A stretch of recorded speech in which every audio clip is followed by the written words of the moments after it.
Assalamualaikum warahmatullahi wabarakatuh. Selamat pagi semuanya. Yang terhormat Pak Yaya Setiadi dan teman-teman 2ST1. Nah, dalam video ini akan dijelaskan mengenai korelasi Spearman dan Kendall Tau untuk mengganti presentasi yang harusnya diagendakan secara langsung. Nah, karena memang kondisinya sekarang tidak memungkinkan untuk kuliah di Otista, meskipun kita masing-masing di rumah, itu kita harus menjaga kesehatan, menjaga semangat untuk mengikuti PJJ. Dan yang terpenting adalah keep social distancing and stay healthy.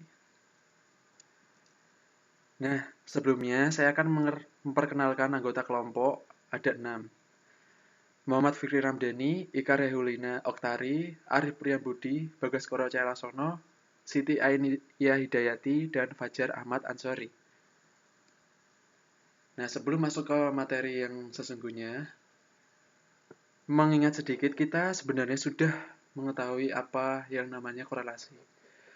Di semester 1 kita mengenal yang namanya korelasi Pearson untuk mengetahui hubungan keeratan antara dua variabel. Korelasi Pearson sendiri digunakan pada saat data dari variabel X dan variabel Y-nya itu normal dan biasanya N-nya besar. Namun, kadangkala kita tidak bertemu dengan kondisi seperti itu. Data yang kita olah itu tidak memenuhi asumsi normalitas dan juga kadang juga N-nya kecil. Oleh karena itu, muncul solusi, yaitu korelasi Range-Spearman untuk menguji keeratan antara dua variabel yang tidak memenuhi asumsi normalitas dan banyak datanya itu cenderung sedikit. Korelasi Range-Spearman merupakan salah satu teknik yang digunakan oleh seorang peneliti untuk mengetahui adanya keeratan hubungan antara variabel X dan variabel Y. Ini bisa searah maupun bertolak belakang. Dengan kata lain, korelasi Range-Spearman ini menguji hubungan atau korelasi antara dua variabel itu. Nilai korelasi Spearman itu berada di antara min 1 sampai 1. Persyaratan penggunaan korelasi Range-Spearman sendiri itu yang pertama, skala pengukuran untuk kedua variabel minimal ordinal. Karena memang pengolahan datanya itu diawali dengan pengurutan rank dari data masing-masing variabel. Terdiri dari n pasangan, yaitu jumlah variabel X dan variabel Y harus sama. Jumlah variabel X dan variabel Y tidak boleh berbeda. Jika variabel X memiliki n sama dengan 10, variabel Y juga memiliki n sama dengan 10. Tidak boleh ada missing data di situ. Makna nilai korelasi secara umum ini sudah sering kita lihat, yaitu nilainya memiliki rentang masing-masingnya, misalnya 0 sampai 0,1 0,19 itu kategorinya sangat rendah tentang keeratannya. Ini berlaku juga untuk negatif ya, tinggal menyesuaikan. Nah, semakin meningkat itu maknanya ya menjadi rendah, sedang, tinggi, dan sangat tinggi. Namun yang harus kita perhatikan adalah dalam pengujian Range-Spearman maupun Kendall Tau nantinya, korelasi yang tinggi belum menjamin itu signifikan. Misalnya, kami telah menemui di contoh soal itu, di N sama dengan 10 misalnya, kita menemui bahwa R hitungnya itu sama dengan 0,4. Nilai 0,4 kalau kategori dalam ini itu kategorinya sedang. Namun setelah diuji Range-Spearman, ini masih gagal tolak H0 atau tidak signifikan.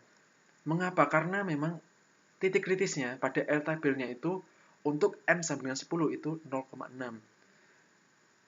Jadi titik R hitungnya 0,4 tadi masih kurang dari R tabel yang sama dengan 0,6. Dengan kesimpulan masih gagal tolak. Nah, ini berkaitan dengan tabel N yang akan kita lihat nantinya itu semakin besar N itu akan semakin kecil titik kritisnya. Akibatnya apa? Yaitu semakin kecil titik kritis, kriteria penolakannya itu peluangnya semakin besar karena daerahnya itu semakin besar. Metodologi untuk menguji rank Spearman ini yang pertama membuat ranking pada masing-masing variabel. Nah, variabel itu di ranking dan diurutkan. Hitung selisih antara ranking X ke Y dan ranking Y ke Y. Nah, ini gunanya tadi. Pasangannya itu ya, misalnya satu orang memiliki ranking X dan ranking Y tertentu. Nah, ini tidak boleh diubah-ubah. Nah, menyesuaikan nilai yang dimiliki oleh orang tersebut sebagai objeknya. Yang ketiga, gunakan rumus rank Spearman. RS secara umum nilainya 1 min 6 sigma DI kuadrat per N pangkat 3 min N. Bila ada rank yang sama, ini rumusnya berubah menjadi RS sama dengan sigma X kuadrat plus sigma Y kuadrat min sigma DI kuadrat per 2 akar sigma X kuadrat dikali sigma Y kuadrat. Penjelasannya seperti berikut. Sigma X kuadrat rumusnya N pangkat 3 min N per 12 min sigma TX. Sigma TX memperlihatkan bahwa ada rank yang sama. Sigma TX sendiri itu rumusnya TX pangkat 3 per TX min 12. Bila ada data di variabel Y yang memiliki rank yang sama, menyesuaikan. Sama, mirip, serupa dengan ini, yang dari X-nya. Tinggal diubah Y. Penjelasannya gimana? TX yaitu banyak set ranking yang sama untuk data variabel X. T ini dinamakan TY. TY itu banyaknya set ranking yang sama untuk variabel Y. DI merupakan selisih ranking variabel X dan Y dan N jumlah sampel yang teliti. Namun muncul pertanyaan, nah apabila ranknya yang sama hanya ada di satu variabel aja gimana? Nah misalnya rank sama hanya ada di variabel X. Nah yang mengandung TIS ini ya hanya variabel X. Untuk TIS sigma TY nanti sama dengan 0. Nah, lalu masuk ke rumus RS-nya. Prosedur pengujian selayaknya pada umumnya pengujian hipotesis. Langkah pertama tentunya menentukan hipotesis. Hipotesis terdiri dari dua jenis dalam hal ini. Yang pertama dua sisi, ini H0-nya saat rho-nya sama dengan 0 yang artinya tidak ada hubungan antara variabel X dan variabel Y. H1, rho tidak sama dengan 0, berarti tidak terdapat hubungan antara variabel X dan variabel Y. Nah, ini yang kita inginkan dalam pengujian hipotesis. Nah, untuk satu sisi, H0-nya sama, yang membedakan yaitu H1-nya satu arah, misalnya lebih dari 0, ini artinya X dan Y perubahan positif. Maknanya, bertambahnya nilai X itu akan meningkatkan nilai Y. Nah, untuk H1, rho kurang dari sama dengan 0, X dan Y-nya berhubungan negatif. Bertambahnya nilai X itu mengurangi nilai Y. Selanjutnya menentukan taraf signifikansi, hitung statistik uji. Yang keempat, menentukan daerah kritis. Daerah kritis terbagi menjadi dua, sampel kecil untuk N kurang dari sama dengan 50, karena memang di tabel R-nya ini, tabel Spearman ini terbatas untuk N kurang dari 50. Kriterianya, penolakan H0 untuk H1 misalnya untuk dua arah, mutlak RS lebih dari sama dengan R tabel pada saat alfa per 2, N. Untuk satu arah, ini RS-nya lebih dari sama dengan RS tabel alfa, N. Untuk kurang dari 0, rho-nya, ini menyesuaikan. Berarti RS-nya kurang dari min RS alfa, N. Untuk sampel besar, N lebih dari 50, ini digunakan pendekatan normal. Digunakan statistik hitung yaitu Z hitung, di mana rumusnya RS dikali akar N-1. Kriteria penolakannya untuk dua arah, mutlak Z hitung lebih dari sama dengan Z alfa per 2. Untuk satu arah, rho lebih dari 0, Z hitungnya lebih dari Z alfa, dan rho kurang dari 0, Z hitungnya kurang dari min Z alfa. Selanjutnya menentukan keputusan dan menentukan kesimpulan. Selanjutnya akan dijelaskan mengenai pembuktian rumus rank korelasi Spearman. Nah, ini dimulai ketika kita mengetahui rumus korelasi pada umumnya itu kovarian per akar varian Y dan dikali akar varian X. Bisa juga dibalik. Kovarian XY per akar varian X dikali akar varian Y. Dimana rumusnya bisa dituliskan seperti ini. Sigma XI min X bar, YI min Y bar, akar sigma XI min X bar kuadrat kali sigma YI min Y bar kuadrat. Nah, di sini yang unik adalah kita ketahui bahwa XI dan Y ini merupakan suatu ranking. Ranking misalnya dari suatu N, misalnya N-nya sama dengan 10, berarti nilai XI ada 10. Berarti nilainya 1 sampai 10. Nah, untuk XI dan YI, ini rankingnya tentunya sama kalau kita lihat. Oleh karena itu, nilai ini bisa digabungkan. Ini dianggap menjadi sama, yaitu akibatnya rumusnya rho sama dengan yang atasnya tetap sigma XI min X bar dikali YI min Y bar per sigma XI min X bar kuadrat. Untuk menyelesaikan pembuktiannya, kita uraikan pembilang dan penyebutnya satu persatu.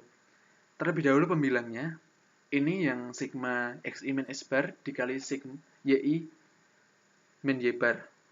Ini kita bisa uraikan. Di sini ada XI, jadi XI dikali YI min Y bar. Di sini ada sigma X bar dikali YI min Y bar.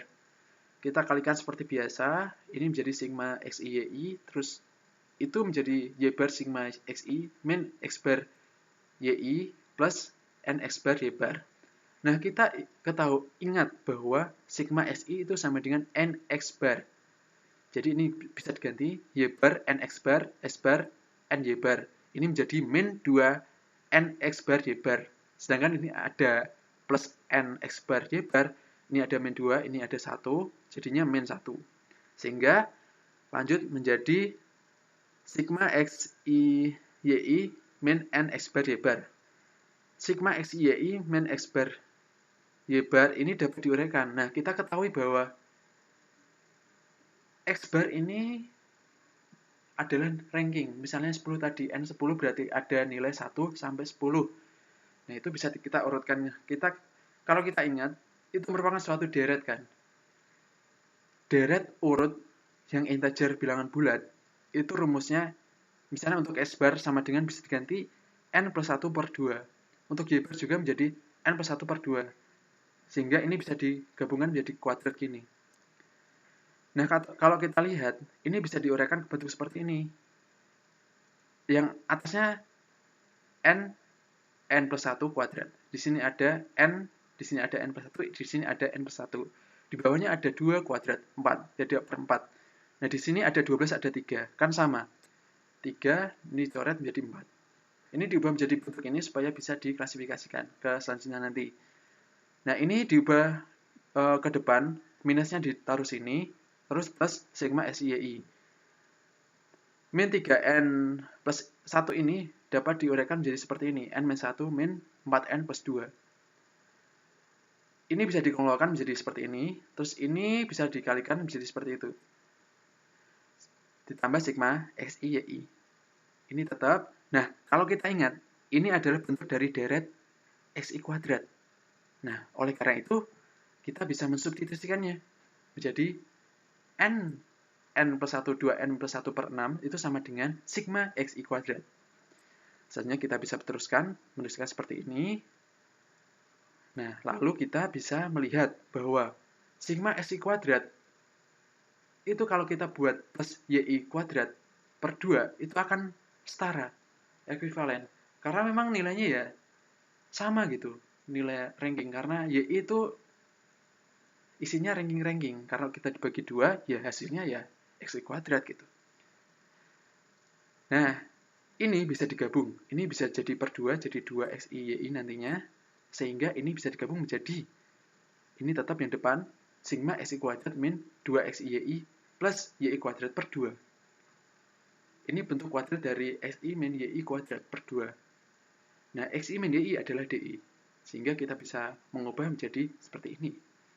N kuadrat min 1 per 12 min sigma DI per 2. Nah, untuk penyebutnya sendiri, kan tadi kita punya sigma XI min X bar kuadrat. Sigma XI kuadrat min NX bar kuadrat Ya, hasil dari ini kalau kita uraikan. Nah, kita ketahui tadi ini akan sama dengan bentuk seperti ini, dan ini juga sama bentuk seperti ini. Nah, ini bisa diuraikan. N plus 1-nya bisa dikeluarkan menjadi 2N plus 1 per 6, ini N plus 1 per 4. Ini diselesaikan dengan disamakan menyebutnya, dan diperoleh secara umum itu nantinya N kuadrat min 1 per 12. Nah, kalau udah dapat seperti itu, kita masukkan ke sini pembilangnya tadi, dapat penyebutnya tadi yang barusan. Nah, ini sama kan? Makanya dapat 1. Terus yang bawah per ini dapatnya jadi ini dicoret jadi 2, jadi ke atas 6 sigma DI per N kuadrat per 2. Dan sekarang dapat dibilang terbukti.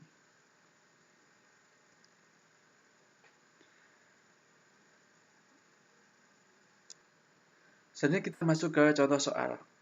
Di sini ada 10 orang responden yang diminta mengisi daftar pertanyaan tentang motivasi variabel X dan prestasi dalam sebuah kantor. Berdasarkan data di bawah ini, ujilah apakah terdapat hubungan antara skor motivasi dan dengan prestasi pekerja. Gunakan tingkat signifikansi 1%. Nah, data responnya seperti ini, skor motivasinya ada 10 sama 10 banyak 10, terus skor prestasinya banyaknya 10.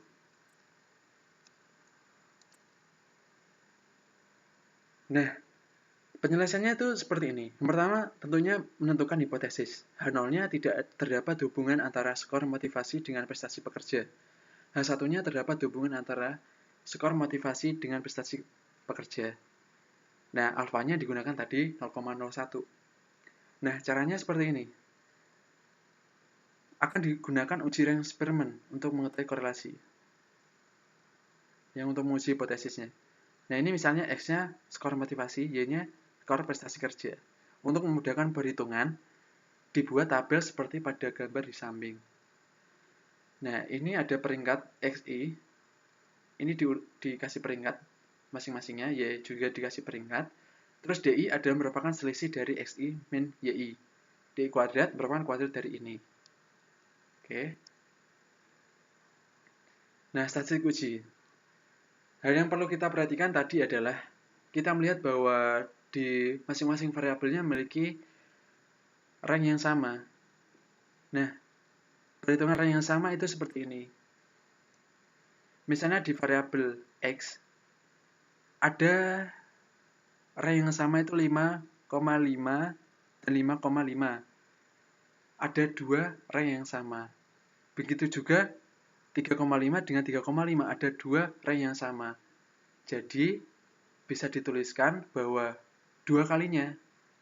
Nah, banyaknya yang sama kan ada 2 tadi, 2 pangkat 3 min 2 per 12. Dapatnya 1. Nah, ini berlanjut ke rumus sigma X kuadrat nanti. Nah, dimasukkan rumus, dapat 81,5. Nah, untuk variabel Y-nya juga memiliki rank yang sama. Tapi yang harus kita lihat di sini ada sedikit perbedaan. Nah, ada 3 rank yang sama untuk peringkat 3. 1, 2, 3. Ada 2 rank yang sama untuk peringkat 2. Peringkat 6,5, 1, 2. Makanya rumusnya itu bisa jadi seperti ini. Banyak yang sama dikuadratkan min 3 per 12. Plus 2 pangkat 3 min 2 per 12. Nah, dapatnya 2. Dimasukkan ke rumus Y kuadrat, N pangkat 3 min N per 12. Ini sigmanya 2, dapatnya 80,5. Tadi dari tabel tadi didapatkan sigma DI kuadratnya sama dengan 7. Sehingga dapat dimasukkan ke rumus RS-nya 0,9565. Nah, selanjutnya yaitu penentuan wilayah kritis. Kita gunakan alfa per 2 di sini untuk N-nya 10 didapatkan titik kritisnya 0,794. Nah, ini yang saya bilang tadi. Ternyata daerah kritis untuk yang N kecil itu masih besar. Jadi, misalnya didapatkan RS-nya 0,5, meskipun interpretasinya itu korelasinya sedang, itu masih kurang signifikan, tidak signifikan. Nah, penentuan keputusan. Tadi didapatkan RS-nya 0,9565. Ini lebih dari R tabelnya yang 0,794. Makanya H0 ditolak.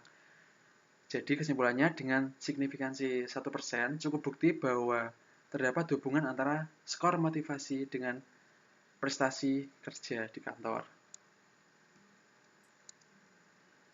Nah, latihannya nanti bisa dicoba sendiri. Nah, pembahasan yang kedua itu mengenai korelasi Kendall Tau. Korelasi Kendall Tau merupakan bentuk pengembangan dari korelasi Spearman sebenarnya, yang menunjukkan derajat asosiasi atau korelasi antara dua variabel yang telah disusun berdasarkan peringkatnya. Korelasi ini itu digunakan pasangan variabel X dan Y dalam hal ketidaksesuaian rank, yaitu untuk mengukur ketidaksesuaian. Ada yang sesuai, ada yang menjadi acuan. Misalnya, biasanya nilai matematika yang menjadi acuan yang tinggi ini mempengaruhi nilai fisika. Jadi dari data variabel X dan variabel Y ini disesuaikan. Misalnya, apakah ranknya ini bersesuaian atau enggak. Nah, ini dihitung dengan statistik hitung namanya T atau tau nanti. Persyaratan penggunaan korelasi Kendall Tau yaitu sampel yang akan diteliti tidak harus mengikuti distribusi normal, seleknya non-parametrik tadi, dan minimal berskala ordinal. Terdiri dari N pasangan, yaitu jumlah variabel X dan variabel Y-nya sama. Metodologinya seperti ini, diawali dengan penentuan hipotesis. Dua arahnya, H0-nya tidak terdapat korelasi antara variabel X dan Y. H1-nya terdapat korelasi antara variabel X dan Y. Untuk satu arah, H0-nya sama, dan H1-nya mengikuti ya. Terjadi korelasi positif atau tau-nya lebih dari 0, terus terjadi korelasi negatif atau tau-nya lebih kurang dari 0. Selanjutnya tentukan tingkat signifikansi, alfa. Lanjutnya pemberian ranking pada data amatan. Beri ranking pada data X dan Y 1-N. Jika yang sama, ambil rata-ratanya. Nah, setelah diambil ranking, datanya tetap bersesuaian, tapi ranking yang milik variabel X itu diurutkan. Y-nya itu menyesuaikan. Gitu. Nah, dimulai dari ranking observasi Y yang paling kiri. Nanti saya akan jelaskan di contoh soal. Nah, dimulai dari yang pertama, kedua, dan seterusnya dalam menghitung nilai kondansi atau kesesuaian dan diskonkordansi atau ketidaksesuaian. Perhitungan statistik uji yaitu tau S per setengah N dikali N-1 sama dengan C min D per setengah N-1. Nah, S tadi ya selisihnya tadi, selisih dari kondansi dan diskondansi. C-nya D dan juga ada N. Metodologi dan prosedur pengujian. Untuk sampel besar kita ketahui bahwa batasannya itu N lebih dari 10. Digunakan pendekatan distribusi normal dengan rumus Z sama dengan tau per akar 2 dikali 2N plus N per 9N N-1. Dan jika terdapat ranking kembar, itu ada TIS-nya ya. Digunakan koreksi rumus TIS-nya seperti ini. Ada agak sedikit berbeda dengan korelasi Spearman tadi. Kalau korelasi Spearman tadi kan T pangkat 3, ini T pangkat 2. Dan dikali setengah, bukan 1/12. Nah, rumusnya seperti berikut. Tx-nya faktor koreksi untuk X dan Ty faktor koreksi untuk Y. Tx-nya TIS untuk X, Ty TIS untuk Y.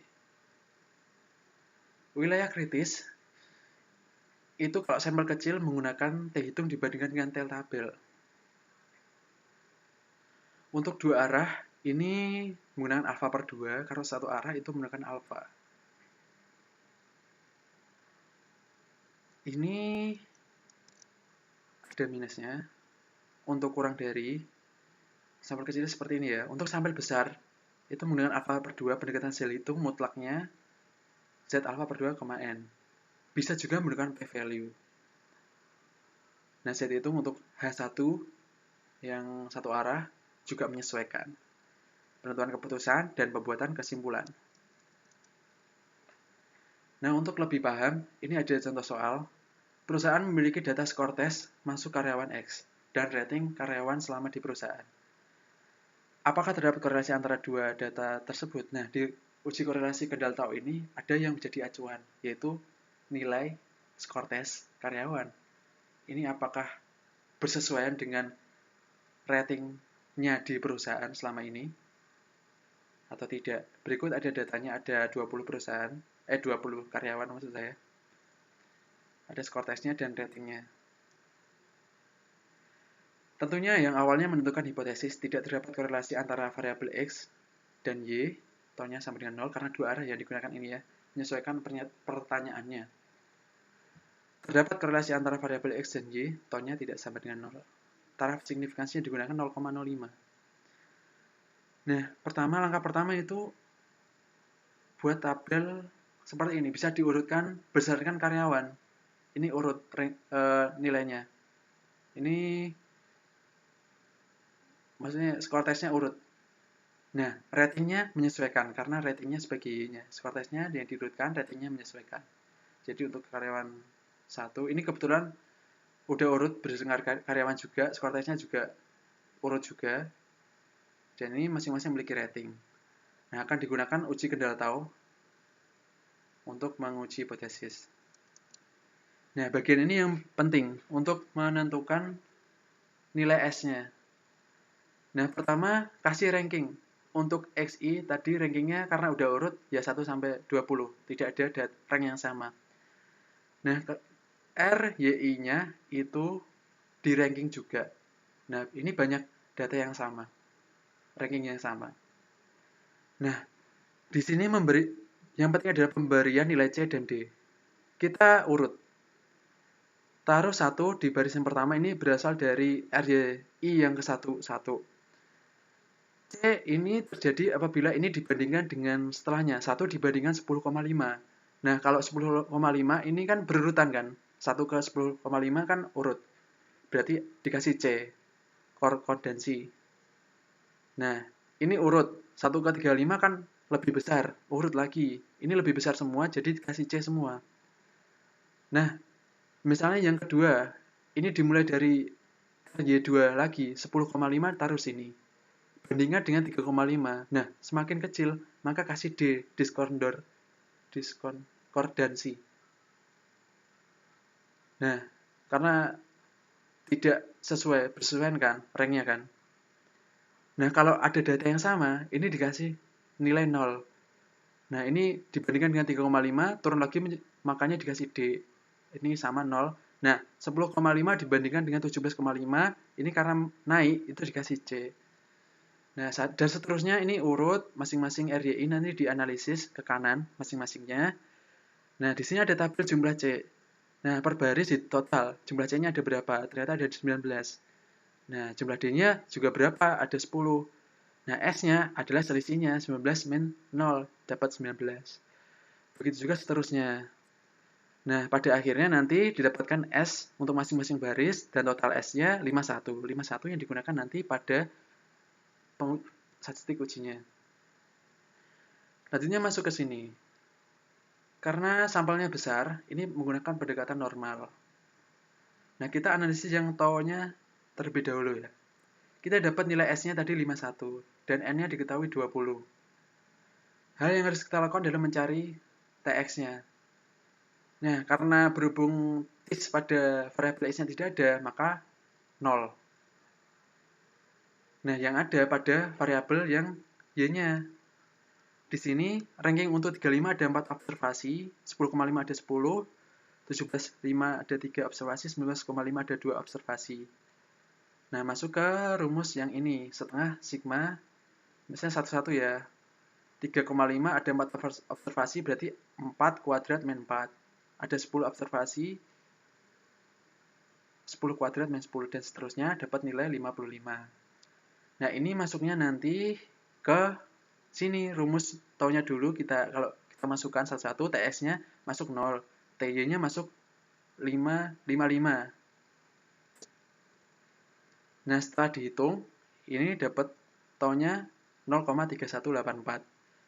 Nah, setelah menghitung Z hitungnya, dibagi dengan akar ini, dapat 1,9633.